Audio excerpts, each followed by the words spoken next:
পাউরুটি দিয়ে বানিয়ে ফেলুন দুর্দান্ত স্বাদের লোভনীয় এই রেসিপি। খেতে হয় ভীষণ সুন্দর আর বানানো একেবারেই সহজ। এতটা সহজে তৈরি করা যায়, ভীষণ কিন্তু সুন্দর লাগে এই রেসিপিটা। প্লিজ আপনারা পুরো ভিডিওটা দেখতে থাকুন, আশা করি আপনাদের ভালো লাগবে। নমস্কার বন্ধুরা, রূপসী পাকশালায় সবাইকে আরও একবার স্বাগত জানাই। আজ আপনাদের সাথে শেয়ার করব দুর্দান্ত স্বাদের একটা রেসিপি। তো চলো রেসিপিটা দেখতে থাকো, আশা করি আপনাদের ভালো লাগবে। বাচ্চা থেকে বয়স্ক কিন্তু এই রেসিপিটা সবার পছন্দ হবে। তো চলো, বানানোর জন্য সামান্য উপকরণ: পাউরুটি, চিনি, সুজি, গুড়, দুধ, ঘি। ফার্স্টে কড়াই বসিয়ে কড়াইয়ের মধ্যে দিতে লাগবে হাফ চামচ ঘি।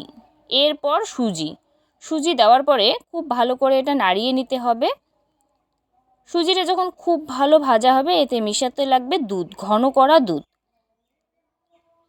দুধটা দেওয়ার পরে খুব ভালো করে নাড়াচাড়া করতে লাগবে। সুজি খুব তাড়াতাড়ি ঘন হয়, সেই জন্য নাড়াচাড়া করে আপনারা দেখুন। একটু কিন্তু দুধটা শুকনো শুকনো হলে পরে গুড়টা যে আছে, এটা কিন্তু খেজুর গুড়টা দেওয়ার পরে আরও খুব ভালো করে নাড়াচাড়া করা লাগবে।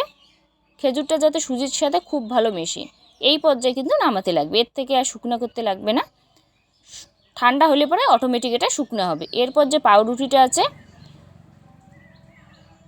পাউরুটিটা নেওয়ার পরে একটা করে পিস আলাদা করে নিতে লাগবে।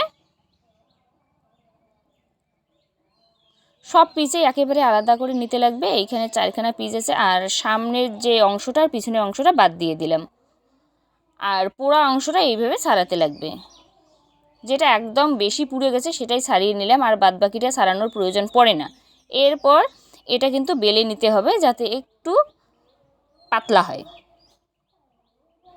এইভাবে বেলতে লাগবে, আর বেললে পরে মোড়াতেও সুবিধা হবে। সেই জন্য কিন্তু একইভাবে সবগুলো বেলে নিলাম, ঠিক এইভাবে। এটা হালকা হাতে একটু বেললে পরে খুব সুন্দর এটা হয়। আমার সব কিন্তু পাউরুটি বেলা একেবারেই কমপ্লিট।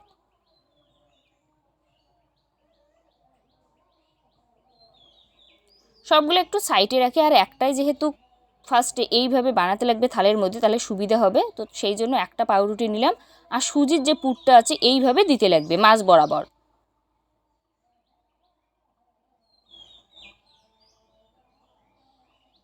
মাঝ বরাবর দিয়ে এটা কিন্তু পেঁচিয়ে নিলেই কিন্তু একেবারেই রেডি। রোলটা, পাউরুটির যে রোলটা, এটা কিন্তু একেবারেই রেডি।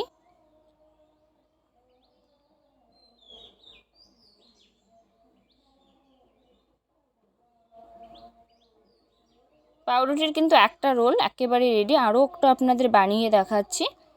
ওটা এইভাবে করলাম, আর সুজির যে পুরটা আছে হাতের মধ্যে যদি এইভাবে একটু পাকিয়ে নেওয়া যায়, তাতেও কিন্তু বেশ ভালো হয়। পাকিয়ে নেওয়ার পর মুড়িয়ে নিলেই কিন্তু একেবারেই রেডি।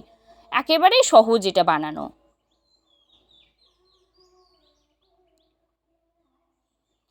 এটা বানাতে এত যে মাছি কেন আসতেছে বুঝতে পারতেছি না, কারণ দুধের হয়তো জিনিস, সেই জন্য এত মাছির উৎপাত চলছে। তো যাই হোক, ওটা মোড়ানো একেবারেই আমার কমপ্লিট। এবার কড়াইয়ের মধ্যে দিয়ে দিলাম ঘন দুধ। আপনারা চাইলে যদি খুব তাড়াতাড়ি ঘন করতে চান, তাহলে গুঁড়ো দুধ ব্যবহার করতে পারেন। এরপর দিয়ে নিলাম স্বাদ মতো চিনি। চিনিটাকে খুব ভালো করে মেশাতে লাগবে যাতে খুব তাড়াতাড়ি দুধটা ঘন হয়। তার জন্য 1 চামচ কর্নফ্লাওয়ার জলে গুঁড়ে দিয়ে দিব, তাহলে কিন্তু দুধটা খুব তাড়াতাড়ি ঘন হবে।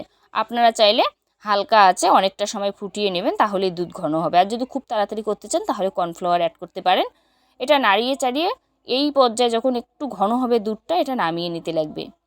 এটা ঠান্ডা হলে আরও একটু ঘন হবে, তাই নামিয়ে নেব। এরপর পাউরুটির যে রোলটা আছে, এইভাবে দুধটা কিন্তু গরম থাকা অবস্থায় দিতে লাগবে। সব পাউরুটির মধ্যে সুন্দরভাবে দিতে লাগবে, যাতে সব পাউরুটির মধ্যে দুধটা সব জায়গায় সমানভাবে পড়ে।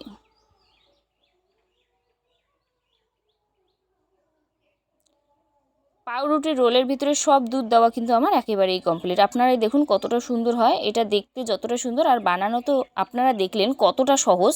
যেমন সহজ বানানো, আর খেতে হয় ভীষণ সুন্দর। যেহেতু পুরটা আছে, পুরটার জন্য কিন্তু ভীষণ সুন্দর হয়। প্লিজ আপনারা একবার বাড়িতে এইভাবে ট্রাই করে দেখবেন। আশা করি বাচ্চা থেকে বয়স্ক সবার ভালো লাগবে এই রেসিপিটা। কাটার পরে আপনারা দেখুন ভিতরটা কতটা সুন্দর হয়।